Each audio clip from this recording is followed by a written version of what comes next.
오늘 하나님 주신 말씀은 신명기 33장 26절부터 29절 말씀까지 보겠습니다.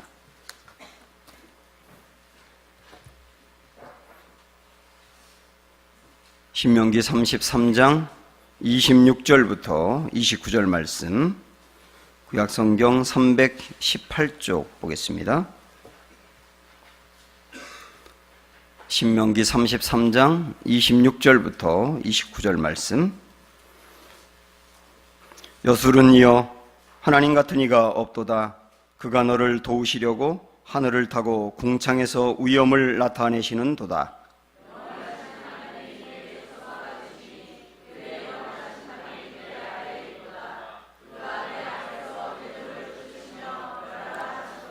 이스라엘이 안전히 거하며 야곱의 셈은 곡식과 새 포도주의 땅에 홀로 있나니 곧 그의 하늘이 이슬을 내리는 곳에로다. 이스라엘이여 너는 행복한 사람이로다. 여호와의 구원을 너같이 얻은 백성이 누구냐? 그는 너를 돕는 방패시요 내 영광의 칼이시로다. 내 대적이 네게 복종하리니 내가 그들의 높은 곳을 밟으리로다. 아멘. 오늘 추수감사주일인데 우리 옆사람 오늘 인사하시면서 여러분 옆에 있는 분이 참 고마운 분들이에요. 한 해 동안 감사했습니다 하고 두루두루 인사하도록 하겠습니다.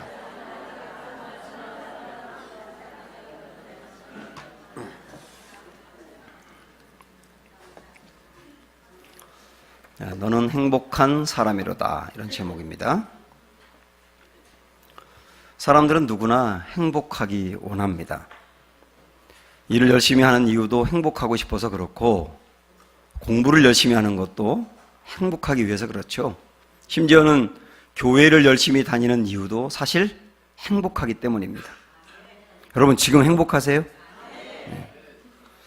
중요한 것은 지금 행복하느냐라고 하는 건데, 우리는 이런 말을 많이 하거든요.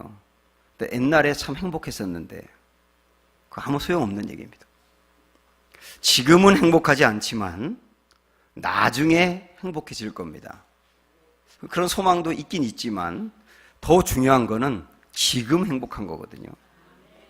제가 오래전에 목사님들이 은퇴하는 곳에 간 적이 있습니다. 은퇴하는 목사님들이 한 분씩 돌아가면서 그 소회를 밝히는 시간이었거든요.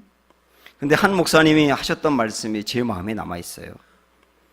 그분이 이렇게 말씀하시더라고요. 저는 40년 동안 목회를 했습니다. 그런데 정말 고생을 많이 했습니다. 제가 교회를 여러 번 옮기는 과정에서 마음고생이 심했고, 우리 자녀들 때문에 제가 정말 힘들었고, 교회가 제 평생 목회하며 항상 어려웠기 때문에 가난으로 고생도 참 많이 했습니다. 그래서 저는 하나님을 원망도 많이 했고 또 감사를 못했고, 내가 이 목회를 계속해야 되느냐라고 갈등도 많이 겪었지만 그렇게 오다 보니까 은퇴까지 하게 되었네요. 그러면서 뭐라고 말씀하시느냐면, 다 지나고 생각했더니 그때 그 힘들고 어려웠던 모든 과정도 감사한 거네요. 그렇게 말씀을 하시더라고요. 그러니까 그 말씀을 듣던 많은 분들이 대부분 아멘, 여러분처럼 그랬거든요. 근데 저는 아멘 하지 못하고 고민에 빠졌습니다. 현재 내가 힘들고 어려운 일을 당할 때 감사가 전혀 없고 행복하지 않고, 그러다가 나중에 인생이 다 지나고 나서 나중에 생각해 봤더니 그때 감사했던 거였네, 이런 거잖아요. 그럼 우리 인생이 그래야 되는 건가? 지금은 감사하지 않지만 나중에 다 지나가서 되돌아보니 감사했구나 라고 생각해야 되는 건가? 이런 고민이 되더란 말입니다. 우리가 힘들고 어려운 인생을 살지만 그 힘들고 어려운 상황에서도 감사할 수 없을까? 이런 고민이 저에게 있었고요. 그러면서 제가 하나님께 기도했습니다. 주님, 저도 평생을 목회하다 보면 고민이 되고 힘든 일이 많이 있을 텐데, 그러나 나중에 가서 감사하는 게 아니라 그 힘들고 어려운 중에도 감사하는 목사가 되기를 원합니다. 그런 기도를 했던 기억이 나거든요. 어떻게 우리는 지금 감사할 수 있을까? 이런 이제 과제를 가지면서 말씀을 출발합니다. 우선 우리가 감사와 행복에 대하여 가지고 있는 불편한 진실이 있어요. 사람들이 이 행복은 이런 거다라고 말하는데 거기에 솔직히 불편한 진실이 있다고요. 대략 한 3개 정도를 볼 수 있는데, 첫 번째 행복에 대한 불편한 진실은 소유의 넉넉함에 행복이 있다고 말하는 겁니다. 정말 소유의 넉넉함, 소유가 넉넉하면 행복할 것 같잖아요, 우리. 근데 가만히 한번 생각을 해봐야 되는 거예요. 현재 우리의 삶은 이전과 비교할 수 없을 정도로 잘 살고 있는 거 사실이죠. 그리고 많은 지식과 정보를 습득할 수 있습니다. 그리고 대단히 편안하거든요. 요즘 우리는 소파에 앉아서 외국에서 수입해 온 과일을 먹으면서 스마트폰을 합니다. 굉장히 편한 시대에 살고 있잖아요. 그런데 옛날에 많은 사람들은 병으로 죽었지만, 그러나 요즘처럼 자살하진 않아요. 근데 우리 주변에는 자살하는 사람이 그렇게 많단 말입니다. 이건 불행하다는 증거 아니에요? 그래서 소유의 넉넉함으로 이 행복이 주어지는 것도 아니구나라고 하는 것을 알 수가 있습니다. 실질적으로 우리나라에 100명의 재벌들, 부자도 아니고 재벌이에요. 100명. 그리고 대학에서 학생들을 가르치는 박사들 100명. 그렇게 최고의 지성인 100명과 최고의 부자 100명에게 물어봤습니다.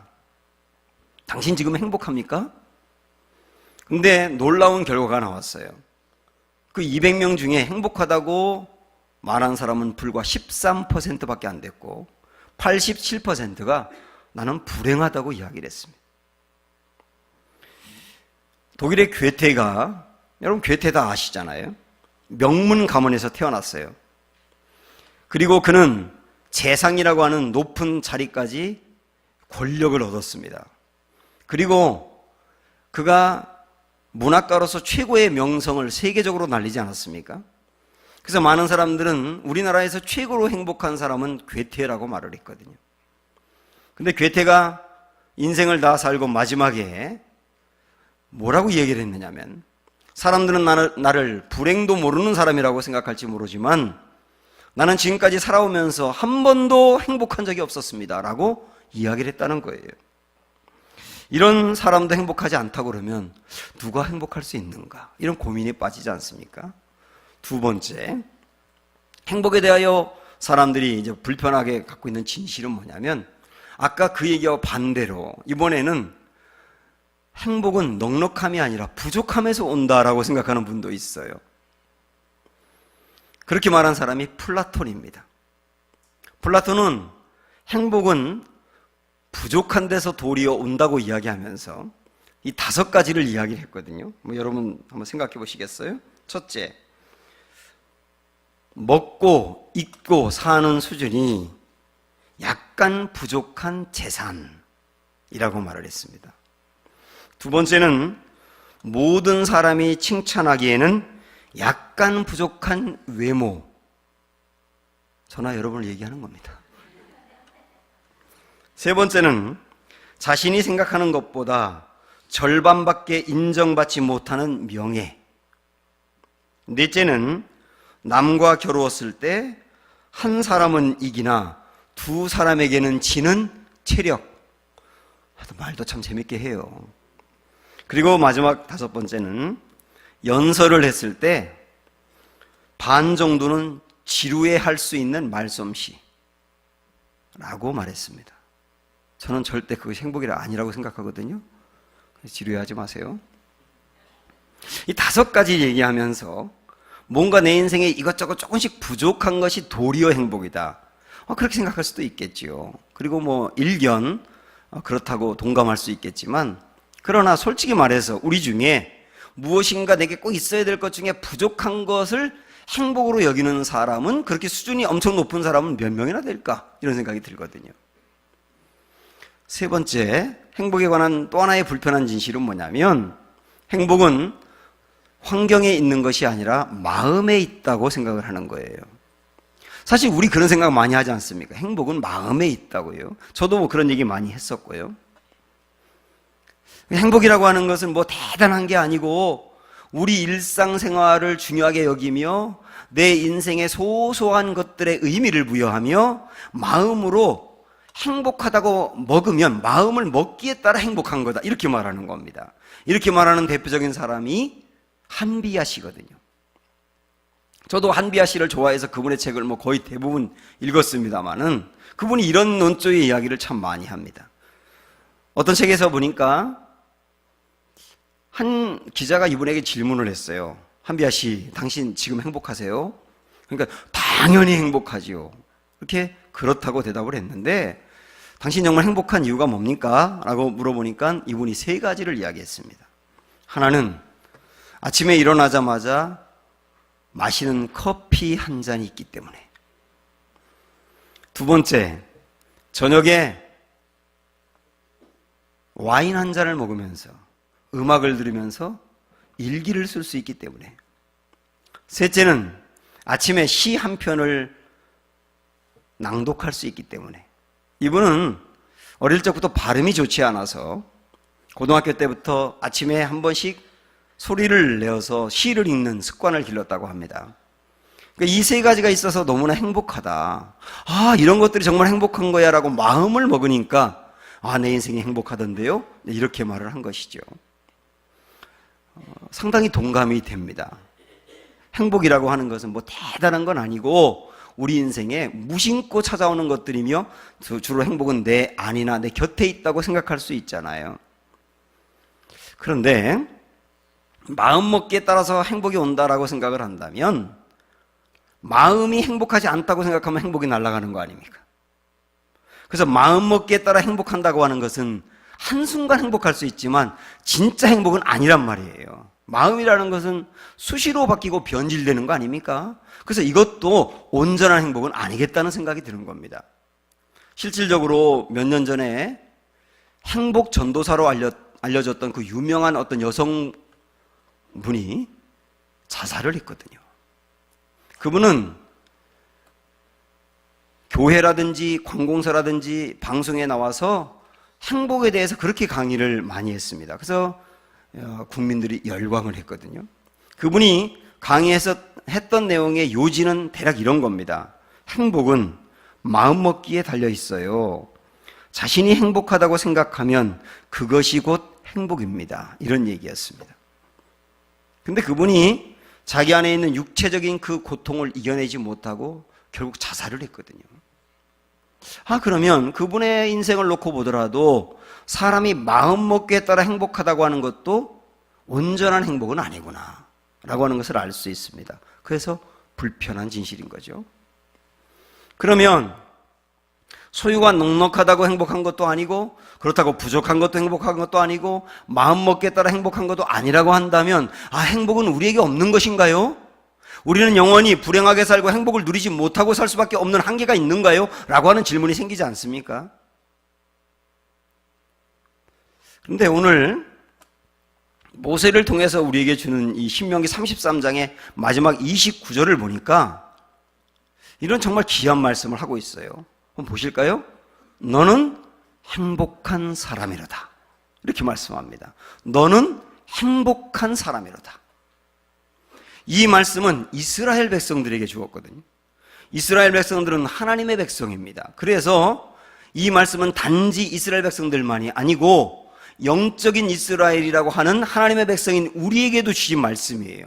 우리에게 주님 뭐라고 말씀하시느냐면 너는 행복한 사람이로다. 이렇게 말씀하십니다. 받아들일 수 있습니까, 여러분? 이 말씀을 받고 있는 지금 이스라엘 백성들, 너는 행복한 사람이더라 라고 말씀했는데 이 말씀을 받고 있는 이스라엘 백성들의 현재 상태는 어디에 있느냐면 광야에 있어요. 우리는 광야를 잘 모릅니다. 근데 제가 성지순례를 가니까요, 이집트에서 이스라엘까지 그 넓고 넓은 광야를 차를 타고 지나가다가 갑자기 가이드가 자, 여기서 여러분 다 내리세요 그러면서 지금부터 30분 동안 광야 체험을 하겠습니다 그러더라고요. 그러니까 우리는 성경에서 이 광야를 이렇게 자주 접했기 때문에 이제 설레는 마음으로 광야 체험 한번 하는데 다 내렸어요. 저 포함해서 모든 사람이 10분도 안 돼서 차에 홀랑 타더라고요. 이 광야에서 30분을 있을 수가 없는 거예요. 얼마나 더운지 몰라요. 견딜 수가 없어요. 그리고 밤에는 굉장히 춥습니다. 그리고 안전하게 어디 거처할 집이 없잖아요, 광야. 이런 곳에 이스라엘 백성들이 현재 있다고요. 그러니까 현재 이스라엘 백성들은 지금 행복할 수가 없다니까요. 그러면 우리 이렇게 생각할 수 있지 않습니까? 지금은 행복하지 못해도 조금만 시간이 지나면 우리에게 행복이 펼쳐질 거다라고 하는 기대가 있으면 행복할 수 있잖아요.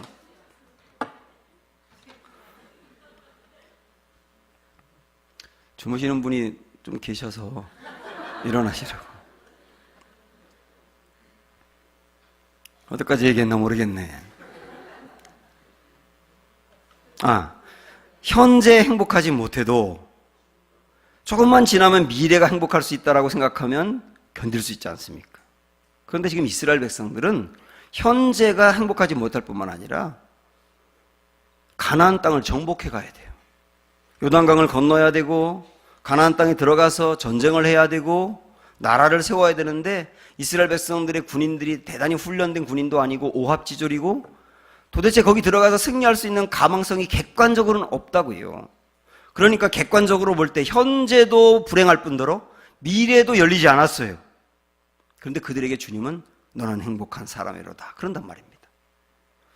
오늘 이 말씀을 듣고 있는 여러분 중에 현재가 참 힘든데 그런데 미래도 그리 밝지 않다 이런 분이 있거든요. 그래서 정말 힘든 거거든요. 그런데 그분에게도 오늘 주님이 너는 행복한 사람이로다 이러신단 말이죠. 그러면 현재도 미래도 그렇게 밝지 않은데 행복한 사람이라고 말씀하시는 근거가 뭐냐 하는 겁니다. 우리 26절과 29절에 있는 앞부분의 말씀을 한번 보겠습니다. 26절 시작. 여수르니여 하나님 같은 이가 없도다 그랬어요. 하나님 같은 이가 없도다. 하나님 같은 이가 없기 때문에 너희 행복한 거야 이 말씀이거든요. 넘어가서 29절에 보면 시작. 이스라엘이여 너는 행복한 사람이로다. 여호와의 구원을 너같이 얻은 백성이 누구냐? 여호와의 구원을 너같이 받은 백성이 누구냐? 다시 말하면 하나님의 그 사랑을 너같이 받은 백성이 또 있느냐? 이 두 말씀 26절과 29절을 연결하면 하나님 같은 분이 세상에 없는데 그 하나님 같은 분이 없는데 그 하나님의 사랑을 너와 같이 받은 사람이 누가 있겠느냐? 그러니 너는 행복한 사람이로다 이렇게 말씀하는 거예요. 이 말씀은 오늘 우리에게도 동일하게 말씀하시는 거거든요. 그래서 우리는 이 시간에 하나님의 그 사랑, 하나님이 어떤 분이고 어떤 일을 하시는 분인데 그 사랑을 받은 우리가 행복하다고 말하는가? 그 사랑을 우리가 앞으로 받을 것도 미리 말씀하시는 건데 그러면 그 사랑을 내가 미리 믿음으로 취하면 좋겠구나 이런 기대를 가지면서 하나님이 어떤 분이길래 이렇게 말하는가 세 가지를 보겠습니다. 내가 행복한 이유 첫째, 하나님 우리를 도우시기 때문에 그래요. 26절 말씀 시작. 여수르니여 하나님 같은 이가 없도다.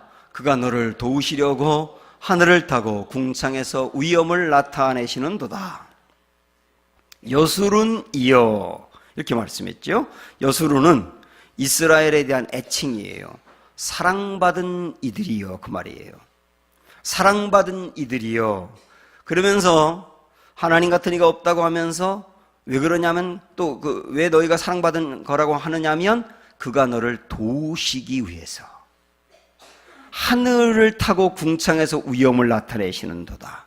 하나님이 원래 하늘에 보좌에 앉아 계시는 분인데 우리를 돕기 위해서 보좌에서 벌떡 일어나셔서 공중을 타고 하늘에서 내려오셔서 우리에게 구체적으로 도움을 주시는 분이기 때문에 우리는 행복하다 그 말이에요.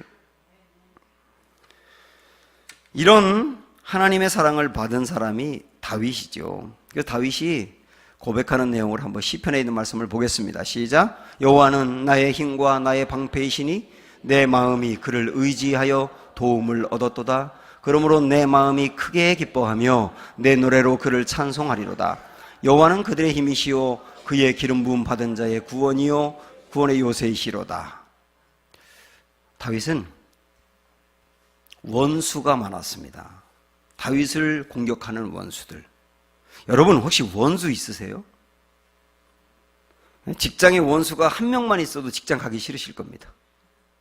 그런데 시편을 보면 나의 원수, 나를 공격하는 대적, 그런 말이 시편에 78번 나옵니다. 그러니까 끊임없이 다윗에게는 그 원수들의 공격이 있었던 겁니다. 계속 그들이 다윗을 무너뜨리기 위해서 공격하는데 그 공격을 계속 받는 거예요. 그런 상황에서도 다윗이 무너지지 아니한 것은 나를 하나님이 도우시기 때문이다, 이렇게 말씀하잖아요.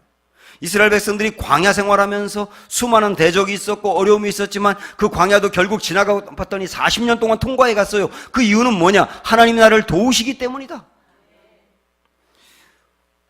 우리가 가만히 생각을 해보면 하나님이 우리 인생의 고난을 면해주는 것은 아니더라고요. 우리가 하나님의 백성이라고 해서 고난이 면해지는 것은 아닙니다. 그러나 고난은 있지만 그 고난을 이기게 하시거나 감당할 수 있는 지혜와 능력과 힘을 주시는 분이 하나님이세요. 우리가 때로는 사망의 음침한 골짜기를 다닙니다. 하나님이 사망의 음침한 골짜기를 면해주지 않더라고요. 그러나 사망의 음침한 골짜기를 가지만 하나님이 나와 함께 하셔서 거기도 가게 하신단 말이에요. 그게 하나님의 도우심입니다. 사랑하는 여러분, 지금까지 우리 그 도우심 받고 여기까지 왔지요. 이 도우신 하나님은 앞으로 우리를 도우실 겁니다. 그래서 우리는 행복한 사람이로다. 첫 번째입니다. 두 번째는 우리 행복한 이유는 하나님이 우리의 피난처 되시기 때문에 그래요. 27절 말씀 시작. 영원하신 하나님이 내 처소가 되시니 그랬는데 여기서 처소는 피난처를 말합니다. 그의 영원하신 팔이 내 아래에 있도다. 그가 내 앞에서 대적을 쫓으시며 멸하라 하시도다. 이 보면 하나님이 누구라고요? 피난처가 되신다 그랬습니다. 하나님이 내 피난처가 되신다. 그러면서 피난처가 되셔서 어떻게 한다고 했느냐면 그의 영원하신 팔이 내 아래에 있도다 그랬어요. 이게 무슨 말일까? 저를 보세요. 하나님의 손이 이렇게 있는 겁니다. 그리고 그 위에 내가 있는 거예요. 이거 어떤 모습이에요? 나를 아는 모습이죠. 엄마가 아이를 안을 때 엄마의 팔이 아이 아래에 있지 않습니까? 그래서 하나님이 이 표현은 그냥 하나님 너희를 안으신다 이렇게 말하면 좀 밋밋할 것 같으니까 시적인 표현으로 하나님의 팔이 내 아래에 있도다 이랬습니다. 다시 말하면 안아준다는 얘기예요. 그래서 이스라엘 백성들이 광야 생활이 힘들었지만 그래도 통과할 수 있었던 것은 하나님이 그들을 안고 갔기 때문이에요. 어린아이들이 언제 가장 안정감을 얻느냐면 엄마 품에 안겼을 때입니다. 우리가 언제 가장 안정감을 얻을 수 있느냐면 소유의 넉넉함에 있는 것이 아니라 정말 하나님 품 안에 내가 안겨있다는 믿음의 확신을 가질 때 우리는 가장 안정적일 수 있어요. 엄마의 품 안에 있는 아이는 두려워하지 않습니다. 놀라지 않아요. 아파하지 않아요.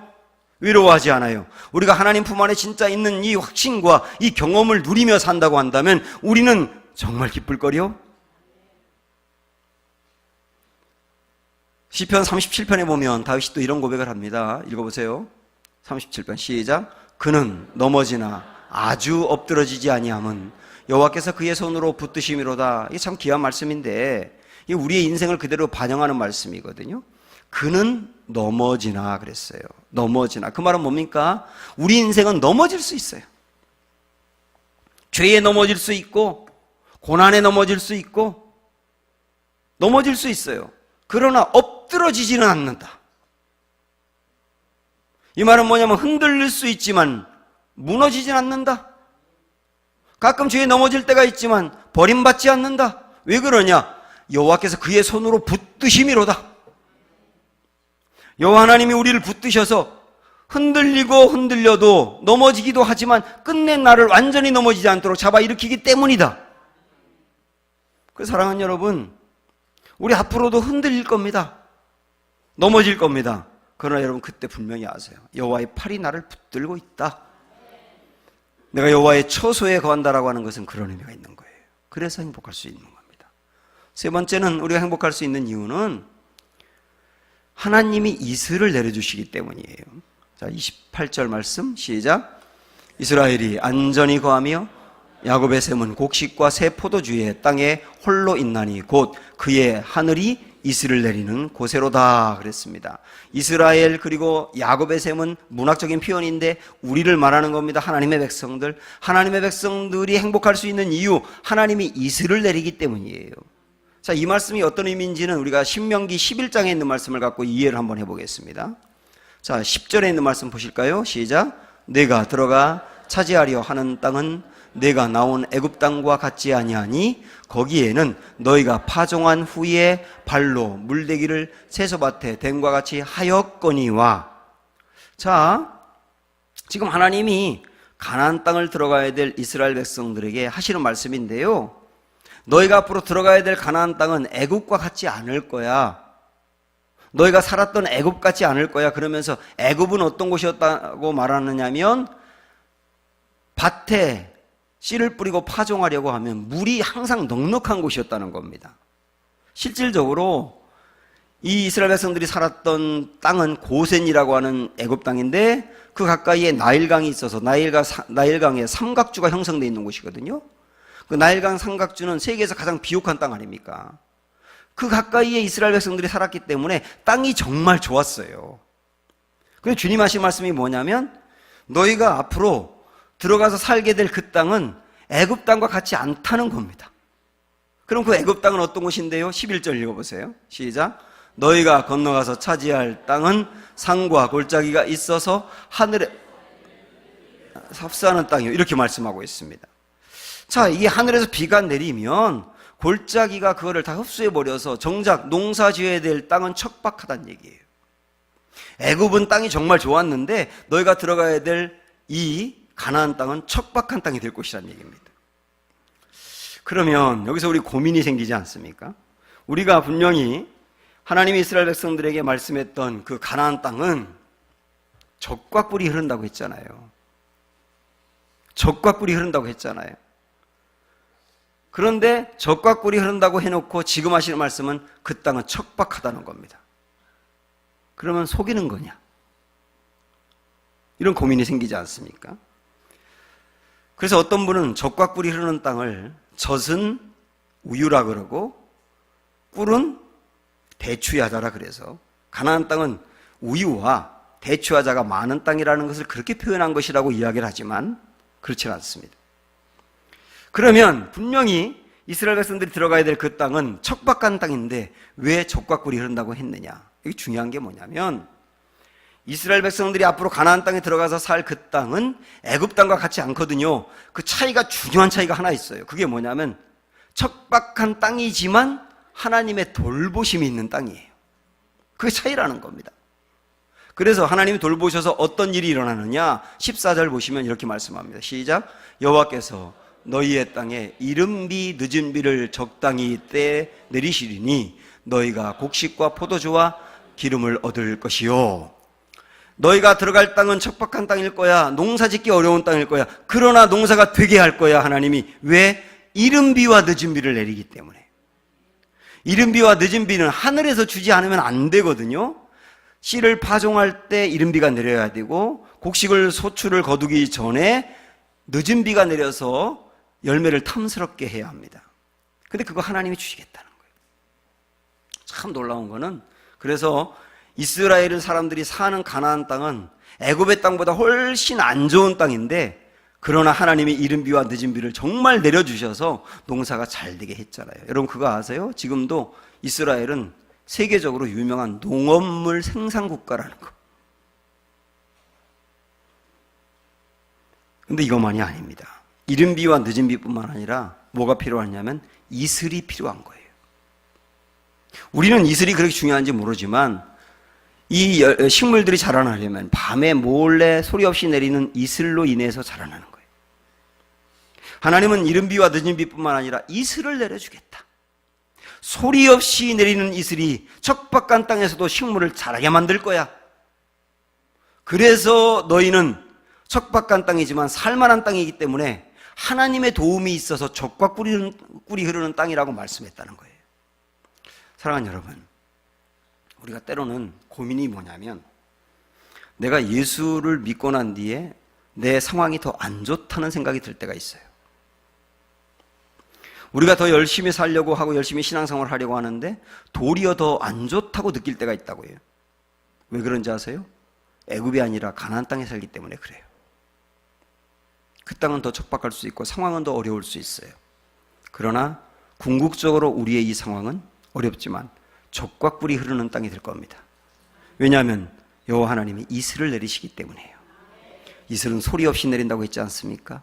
정말 힘들고 어려운 상황인데 그런데 소리 없이 내리는 하나님의 은혜로 그 고난이 지나가게 하고 그 고난 속에서 살게 하고 그 고난 속에서도 하나님의 복이 내리고 그래서 지나고 났더니 하나님의 은혜가 있었다 하는 거예요.